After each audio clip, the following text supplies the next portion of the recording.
इसमें अगर वास्तविक मौज होती तो फिर आप आनंदित हो जाते ना। मान लो जैसे हमारा मन सिखाता है कि अगर ये शरीर मिल जाए तो हम आनंदित हो जाएं, तो उस शरीर को कोई तो भोग रहा है ना, फिर वो उस शरीर में तृप्त क्यों नहीं हो रहा? वो तो अन्य शरीर को चाह रहा है। पकड़ो आप हर जगह। एक बहुत बड़े चक्रवर्ती सम्राट भी थे, महात्मा हो गए थे, भर्तरी जी, महामहिम विक्रमादित्य के बड़े भाई थे। उनके जो वैराग्य शतक है, उनके श्लोकों को संत जन स्वीकार करके आगे बढ़ते हैं। वो चक्रवर्ती सम्राट थे, तो सबका आकर्षण सबसे ज्यादा काम में होता है, इसीलिए काम को सबसे पहले रखा गया है।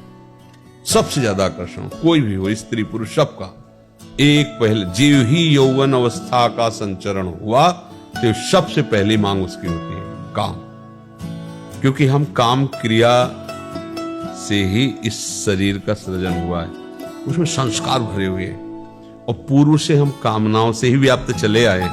तो जब हमारी चेतना जागृत होती है तो सबसे पहला विकास इस काम का होता है।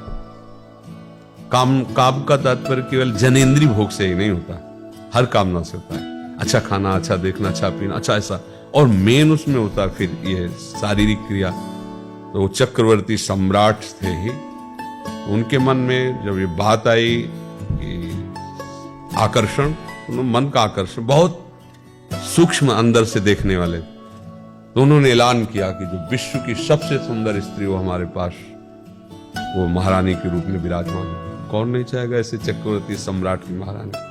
बहुत सी सुंदरियां उपस्थित थी, उनमें से उन्होंने चयन किया, उसका नाम पिंगला।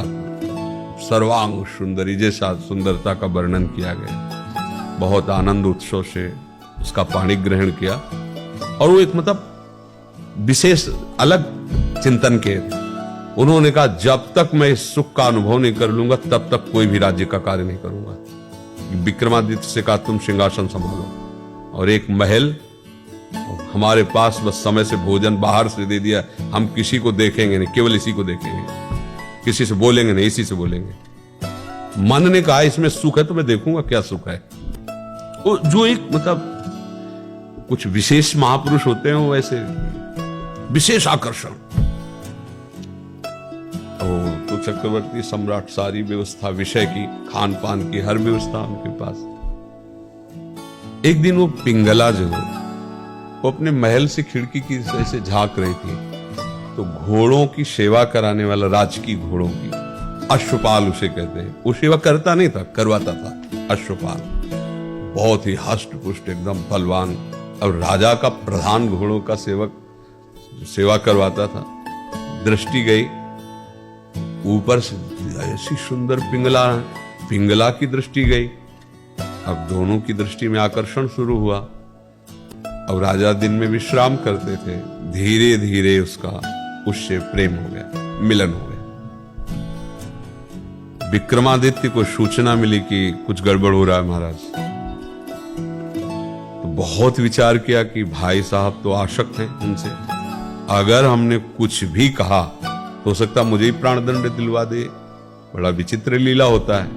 बोले ठीक अवसर पर इस बात को हम कहेंगे। तो जब अश्वपाल उसके मिलन को देखा, प्रमाणित हो गया, तो वो भर्तरी जी से मिलने की बात की। भर्तरी जी ने समय दिया और कहा, तो उनका भैया हम किसी दोष दृष्टि से नहीं कहते, पर मुझे ऐसा लगता है कि एक चक्रवर्ती सम्राट की सुरक्षा के लिए जो व्यवस्था चाहिए वो भंग हो रही है। आपके एकांतिक निष्ठा में ऐसा ऐसा हो रहा है। और रानी की भी दासियां सब, तुरंत एक दासी ने जाकर विक्रमादित्य ने कोई बात कही है जो आपके खिलाफ है। वो जी गई तो भावभंगी बदल करके पिंगला ने कहा कि हमें पता है ना, आपका भाई हमारी तरफ को दृष्टि रखता है, इसीलिए कुछ हमारे विरोध में आपको बोलेगा, और हो सकता है बोला हो। तो अभी तो सुन के आ ही रहे ना, देखो माया का खेल। उनको लगा हाँ हो सकता है। बोले आपसे कह नहीं रही थी कि आपका भाई गलत है, पर वो हमारे प्रति गलत दृष्टि है। वहां वो दूसरे को प्रमाणित करना चाहते हैं, उन्हीं को प्रमाणित कर दिया। तो उनका विक्रमादित्य तो ऐसे नहीं है। भर्तरी जी ने कहा क्योंकि मेरा भाई हो, मैं जानता हूं वो धर्मात्मा पुरुष है। दूसरे किसी एक परिवार को अच्छा धन दे करके कि मेरी बात नहीं मानोगे तो हम किसी न किसी उसमें फांसी पे चढ़वा देंगे। पिंगला ने उसको अपने अनुकूल किया और वो आके महाराज की जय, हमारी बहू पर विक्रमादित्य की गलत दृष्टि। तो उन्होंने सोचा हो सकता है राजमथ क्योंकि राजा के पद पर ऐसा हो सकता है। विक्रमादित्य को बुलाया, बोले तुम्हारी कोई बात हम सुनने वाले नहीं, बस आदेश है तुम हमारे नगर से राज्य से बहिष्कृत हो। क्योंकि वही कांटा विक्रमादित्य बन रहे थे, हटा दिया। पर भगवान की लीला बड़ी विचित्र होती है। चोरी एक दिन सामने आई जाती है। एक ब्राह्मण, गरीब ब्राह्मण तपस्या कर रहा था धन प्राप्ति के लिए। देवराज इंद्र की मंत्रों में बड़ा बल है।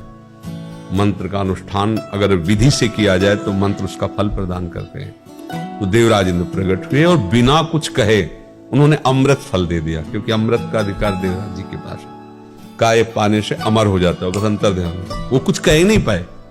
ब्राह्मण ने विचार किया वो ऐसे ही दरिद्र गरीब हैं, वैसे ही हम मर रहे हैं, अमर होकर के और क्या हम क्या करें। तो ये अमर फल अगर हम अपने राजा को दे देते हैं और वो अमर हो जाता है तो वो मुझे मनमानी धन दे देगा। मुझे धन से मतलब ऐसा धर्मात्मा राजा अमर हो जाएगा तो प्रजा सुखी रहेगी। महाराज की जय हो। दरबार में महाराज से मिलाया गया। ब्राह्मणों के लिए, तपस्वियों के लिए राज दरबार खुला जाता था। भर्तृहरि जी ने खड़े होकर प्रणाम किया, क्या आज्ञा है, कैसे आगमन हुआ। उनका महाराज मैंने तपस्या की थी, अमर फल मिला है, मुझे देवराज इंद्र ने दिया है और इसका फल होता है कि जो पालेगा वो मरेगा नहीं किसी अस्त्र शस्त्र से भी। मैं चाहता हूं कि आप जैसे धर्मात्मा सम्राट सदैव अमर रहें और मुझे धन चाहिए। तो उन्होंने आदेश कर दिया जितना धन चाहिए जब चाहिए तुम्हारे लिए खुला है, वो अपनी इच्छा के अनुसार। राजा ने सोचा मेरे जीवित रहने से क्या होगा, अगर पिंगला मर जाए तो मैं जीवित नहीं रह सकता। इतना आसक्त थे तो उनका ये फल मैं पिंगला को देता हूं तो जब तक मैं जीवित रहूंगा तो ये अमर तो है ही। उन्होंने उसको कहा हमारे सामने पाओ। वो कहा आपको पता है देव फल ऐसे थोड़ी पाए जाते हैं, स्नान करके हाँ तो आप निश्चिंत रहो मैं पालूंगा। पिंगला ने सोचा कि मैं अमर रहूंगी तो उससे क्या, अगर वो अश्वपाल अमर हो जाएगा तो हमारी मित्रता बराबर बनी रहेगी। जब एकांत में अश्वपाल मिला तो उसको, और अश्वपाल राजा के दरबार की नर्तकी से प्राणों से अधिक प्यार करता था। राजा के दरबार की नर्तकी से उसे पहले से ही मित्रता थी। वो उस नर्तकी के पास गया और कहा देखो मुझे एक अमर फल मिला है और मैं तुम्हें इतना प्यार करता हूं कि मैं अमर होना नहीं चाहता, तुम अमर हो जाओ, ये फल खा लो। सुन ले लिया। नर्तकी ने विचार किया मैं तो नाचने वाली हूं, मेरा क्या जीवन, अगर ये फल महाराज को मिल जाए तो ऐसा धर्मात्मा राजा अमर, वो प्रार्थना की मंत्री से मुझे महाराज से मिलना। तो प्रधान नर्तकी उसके लिए अवसर भर्तृहरि जी से कहा अमर फल मुझे प्राप्त हुआ और मैं आपको देना। अमर फल? तेरे को अमर फल कहां से मिला? तो उसको कोई राज से पीछे का पता नहीं था ना। उसने कहा महाराज मेरी आपके अश्वपाल से मित्रता है, अश्वपाल ने दिया। चुप, किसी से नहीं कहा, निकलो, तुम्हें जो चाहिए मिल जाएगा। ये आवाज मत करना कि मैंने अमर फल दिया, अश्वपाल ने तुम्हें दिया। और आज खुले दरबार में बैठने के लिए ऐलान किया, सबको बुलाया जाए पूरी सभा को। और मैं आज सबको अपार जनता एकत्रित हो गई, महाराज आज बैठेंगे। बैठे सिंहासन में और कहा अश्वपाल को सामने लाया जाए। अश्वपाल कहा देखो एक क्षण में तुम्हारी गर्दन अभी कटवा दे सकते हैं लेकिन तुम्हें मारेंगे नहीं, बिल्कुल तुम्हें नहीं मारेंगे, हर सुविधा जैसी वैसी रहेगी, तुम केवल ये बता दो अमर फल तुम्हें कहां से मिला है। सूख गया, आप कैसे कहे? तो उसने कहा महाराज जब आपने क्षमा ही कर दिया है, महारानी पिंगला ने मुझे दिया। भर्तृहरि जी को ऐसा महान दुख कि इतने धर्मात्मा भाई को इसके कहने से मैंने निकाल दिया, मेरे साथ इतना बड़ा छल हो रहा है। रानी को सभा में पेश किया तो समझे कि हम सिंहासन में बैठे, सामने खड़ी तलवार निकाली और सभा में कहा देखो हमारे देश के पवित्र ब्राह्मणों की तपस्या का फल, हमने अमर फल दिया था, रानी ने खा लिया, मैं अभी तलवार से प्रहार करूंगा, ये मरेगी नहीं। तो वो चीख पड़ी नहीं महाराज ने। क्यों? चुप। तो उनका मैं तुम्हें बिल्कुल क्षमा कर दूंगा पर बात सत्य होनी चाहिए। उनका महाराज मैंने वो अमर फल खाया नहीं, अश्वपाल को दे। क्यों? अब क्यों का उत्तर केवल निगाहों से दे सकती थी, जबान से तो नहीं दे सकती। तो उसी समय ताज उतारा और सिंहासन बोले, धिक्कार इस राज्य को, धिक्कार है इस प्रपंच को। मैंने प्राण से भी अधिक इसको प्यार किया, मुझ चक्रवर्ती सम्राट से नहीं। इसका राग है अश्वपाल से, राग है इसका। अश्वपाल एक चक्रवर्ती सम्राट की महारानी से नहीं, एक वैश्य। ये क्या उसी समय घोर वैराग्य लेकर एकांत में भजन करने गए। तो अंदर से जब तक आप विचार नहीं करोगे तब तक ये आकर्षण ऐसा ही फैलता चला है, और हम सब इसी आकर्षण में फंसे ऐसे चले जा रहे। और सब जानते कि कोई हमसे प्यार नहीं करता। सच्चाई से, हृदय से देखो तो तुम्हें अंदर से उत्तर मिलेगा, कोई तुम्हें प्यार नहीं करता। सब अपने स्वार्थ को प्यार करते हैं, पर हमारा दिमाग काम नहीं कर पा रहा कि कोई एक ऐसा तो हो जो हमें सच्चा प्यार करे। तो हम समझ लेते हैं कोई शरीरधारी हमको सच्चा प्यार करेगा, प्रभु के सिवा कोई सच्चा। ये उपदेश की बात नहीं कर रहे कि हम बाबा जी हैं तो भगवान का पक्ष लेके बोल रहे हैं। बच्चापन से अभी तक पूरा जीवन उनके मार्ग में जो गया है, तो उनका प्यार देखा है, उनका दुलार देखा है, उनकी अपनेपन को देखा है। उनके जैसा कोई अपनापन नहीं। हमारी किडनी जब फेल हुई ना, हमारी पूरी दृष्टि में, संसार में एक भी व्यक्ति ऐसा नहीं था, न घर न परिवार। वो तो बचपन से ही छोड़ दिया था। बचपन में छोड़ दिया तो घर वाले समझते मरा। बाबा जी को कौन प्यार करता है, किस काम का? ये तो श्री जी का महिमा प्रभाव, वो नहीं, संसार थोड़ी प्यार करता है। मांगने गए, दबका दिए गए, हे मोटे हरामी सुअर, ऐसे घूम रहा है रोटी मांगते, मेहनत कर, कमा का। वो क्या जानता है कि क्या मेहनत करता है?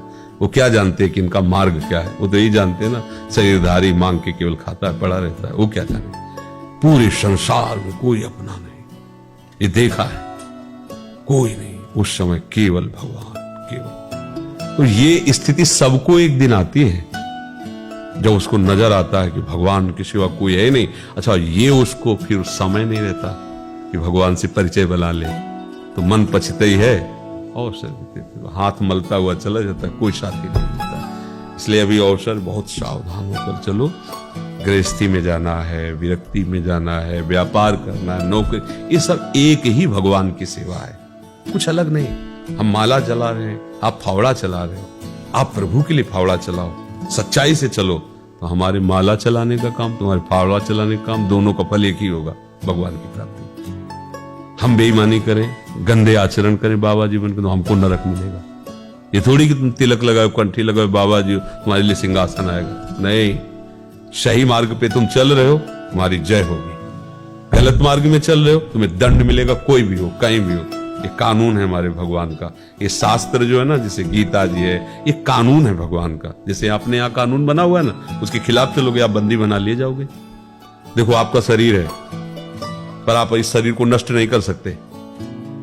अभी आपको रिपोर्ट कर दी जाए कि आदमी आत्महत्या कर रहा था, हमने रोका, तो आपको सजा होगी, क्योंकि सरकार की है, वस्तु है शरीर। प्रयोग कर लो तुम, केवल इसको नष्ट नहीं कर सकते। अब देखो ना, यहाँ की सरकार आपको दंड देगी कि नहीं देगी?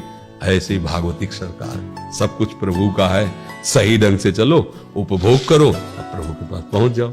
जब मनमानी आचरण, गंदे आचरण, तो फिर उसका दंड मिलता है।